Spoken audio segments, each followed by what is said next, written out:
Ryan Collyer, great to meet you and welcome to BRICS Africa channel.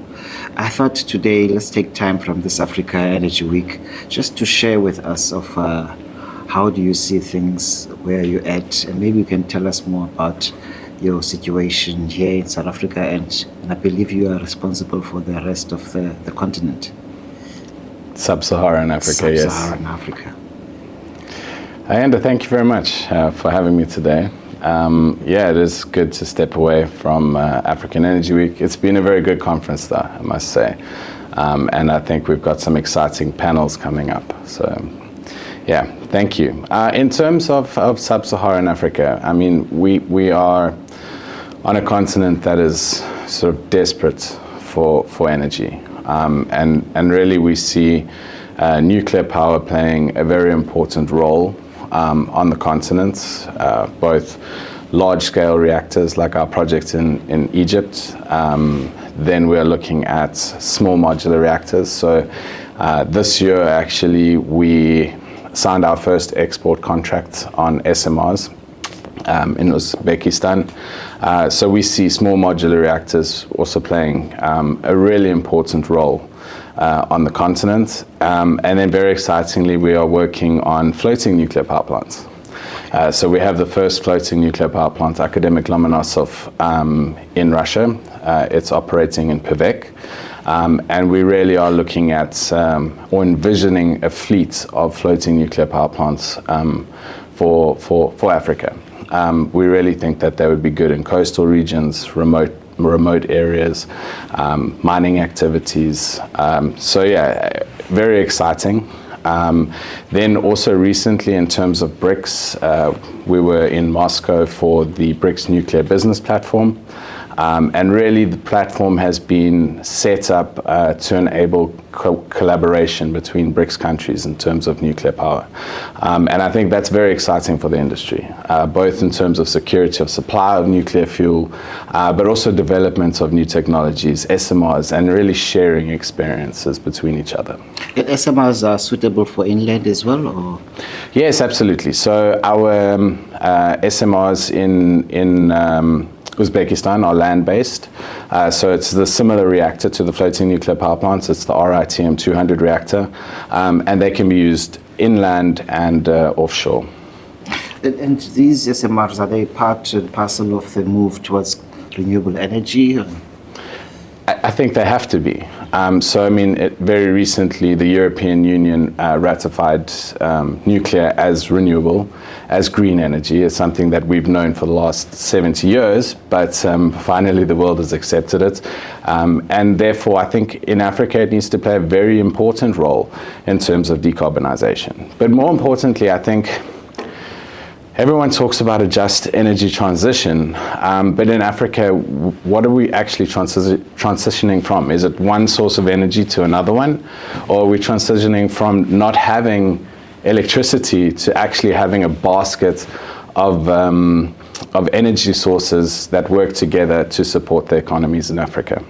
Well, yesterday, Minister for Electricity, Dr. Ramakgopa, also touched on this, on the need for sustainability, the need for cost effectiveness, and saying that supposedly, mildly put, that we can't transition in the dark, as the energy is lacking and it's something that can really transform the economies of Africa. Do you see the policies are moving that way in most of the African countries, or is it still similar to the mix, energy mix in South Africa? How do you see the land? Yeah, he's essentially referring to the energy trust trilemma, so environmental aspect, affordability, and then sustainability, which is incredibly important, right? It's having power all the time when you need it, right? Not only when the sun is shining or the wind is blowing, right? So I think renewable energy has an important role to play, and I think that it can play a very important role with clean sources like nuclear energy. If we look at South Africa, we are still predominantly fossil fuel based, and I think that whether it was a decision to go green or not, nuclear would be inevitable in the country, right? Because you're going to be decommissioning very large coal-fired power plants in the country. By 2035, if I'm not mistaken, it's 30%, and by 2050, 80% of the current installed capacity, right? And those need to be replaced by something substantial. Right, so you need to replace these large baseload machines with now essentially a cleaner baseload machine, which would then be nuclear power.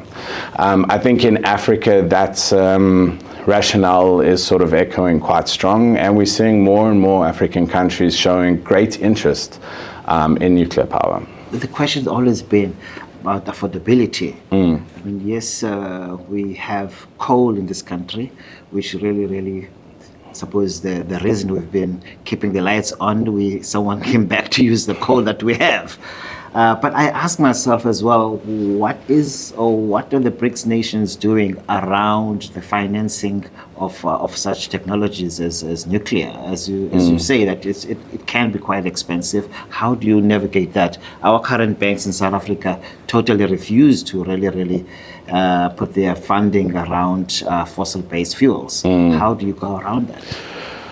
So in terms of large machines like nuclear, yes, the upfront capex is higher, right? But then what you actually need to look at is the long-term benefits and the long-term price of electricity that comes out of that unit, right? So you're building something for future generations.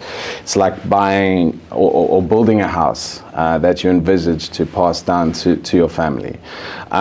So when you look at the LCOE of nuclear power, right, the levelized cost of electricity that comes out of it over the 60 years that it's designed to work, it is actually very affordable. Right, and really,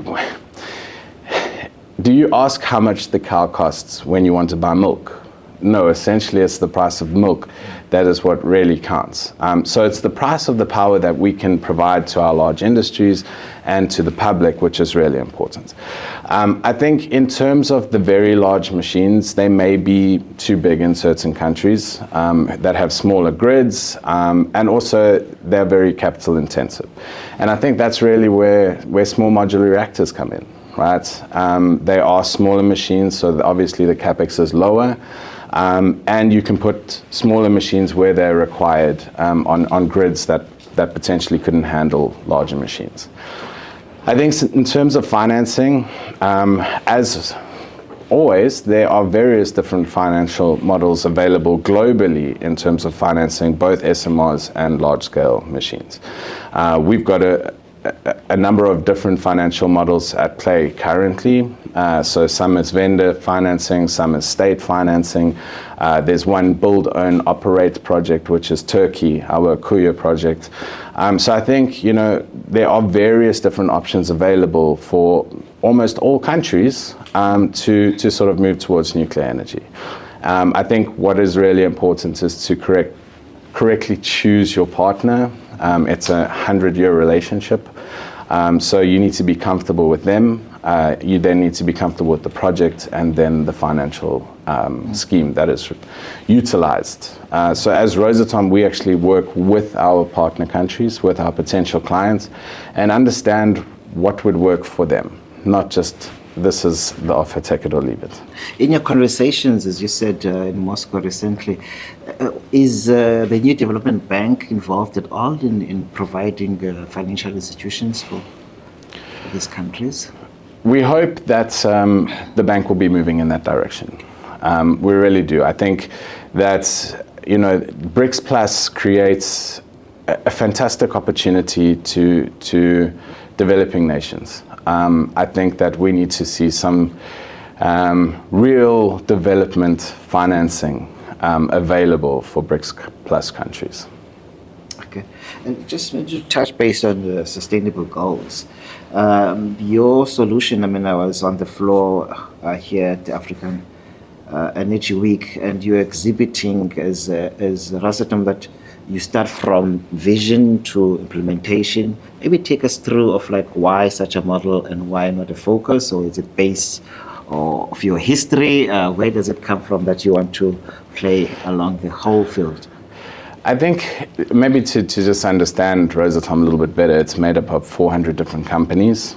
and employs well over 300,000 people. So it is a substantial organization.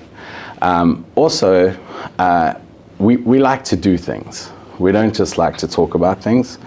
So what I can say is over the past 18 years, for instance, Rosatom has commissioned a unit of nuclear power every year, right? So that puts us in the lead in terms of a global vendor.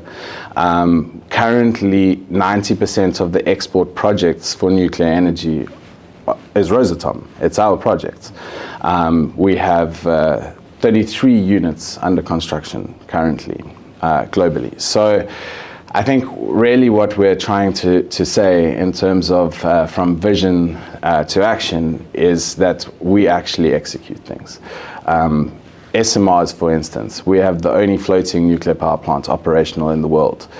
We have a land-based version under construction in Yakutia. And now we've just signed our first export contract with Uzbekistan. So I think that really sort of tells you maybe the vision, from vision to action. And really, it means we execute the things that we're talking about. And how do you grow your talent and knowledge management? So actually, currently we've got 400 students from Africa studying in Russia on bursaries. Knowledge sharing and education is vitally important for us. We want to have well-informed customers and clients, and also to implement a nuclear project requires a huge amount of skilled human resources. So really it's important for us to grow exactly that across the continent and across the world in the countries that we work in. And how do you navigate all those different governance styles across Africa? What do you do to harmonize urgent? I think what you need to accept, and I often get asked, what lessons have we learned from our Egyptian project that you can implement across Africa? And my answer is always that all African countries are different, just like other countries are different, right? So we need to essentially spend time with our partners in a specific country to understand them. We learn to understand each other. We learn to understand what their needs are, and we work with them as opposed to trying to enforce a particular management style on them. So you must have really a smart way of controlling your IP. I mean, I would imagine with all these territories, intellectual property of such innovations must be intense with your legal side of things. So in terms of IP, we are probably one of the leaders in terms of sharing our intellectual property with other countries. So, we've worked with our partners in China and India in terms of construction of the nuclear power plants, and the localization levels that we've achieved in those countries are exceptional. So I think, obviously there's certain intellectual property that needs to be maintained, but we're looking at building partnerships, so there is IP transfer from our organization to our partners. And is Koeberg one of your partners here in Cape Town? So we have historically supplied enriched uranium product to Koeberg nuclear power plants, and that's something that we aim to do again. And essentially, we did not build the plant here. That was done by the French. However, we are able to offer any assistance that they do require, whether it's in terms of servicing, maintenance, fuel, etc. And the compatibility of the technology used there? There's still a pressurized water reactor, and we've had global partnerships with the French in the past. So yes, obviously we wouldn't take on a scope of work that we are not comfortable with. However, the compatibility is definitely there. And I'm sure you must be one of the people hoping to be bidding for the South African slice of the energy mix. Yeah. Focus on nuclear. Yes, absolutely.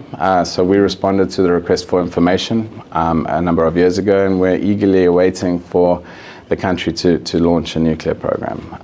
I definitely think, as a South African, I think a nuclear program is going to be vitally important to keeping our lights on firstly, but maintaining industry and keeping our economy afloat. And how do you see moving on from the outcomes of this Energy Week? What's your plan ahead? We've got lots of plans ahead. As I said, really excited about the potential for small modular reactors. We've got a solar project under construction in Mali. We're looking at small hydro projects in Congo, Brazzaville, 2.6 megawatt hydro project as a pilot. Floating nuclear power plants, we're actively exploring and discussing with a number of countries on the continent. So lots ahead and lots to do. And where do you guys communicate about it? I mean, nuclear is still in South Africa. I think it's always, you always hear your voice when there's a problem or suspicion of safety. But where do you actually communicate and give awareness to the general population? So, I mean, we participate in a number of interviews, but really, I think when it comes to educating people about nuclear energy, I think it's often better to come from a third-party source. As a vendor, sometimes maybe people are saying, you're just telling us this, whereas if it's a credible third party who's providing that information, I think it's more beneficial. So it's an interesting take because other technologies don't have that approach. Oil and gas guys are oil and gas, and the green people are always shouting green. But the thing is not about persuading people, but just giving people basic information. I mean, yeah, absolutely. We've got loads of information available, right? So we've got apps you can download, we've got websites you can visit, we've got brochures. So I think there needs to be maybe a more concerted industry effort as a whole to promote nuclear technology, but it is something that we've worked tremendously hard at over the years. And I think it's shown maybe with the European finally ratifying nuclear as green. But you're right, there needs to be a more concerted effort in terms of educating people of the benefits of nuclear energy. That said, I think that a lot more people are aware of nuclear power at this point in time. And I think there's a definite trend towards, the acceptance of nuclear energy in terms of a green transition. Mr. Collyer, thank you for joining us at BRICS Africa channel. We wish you all the luck. Thank you very much, Ayanda.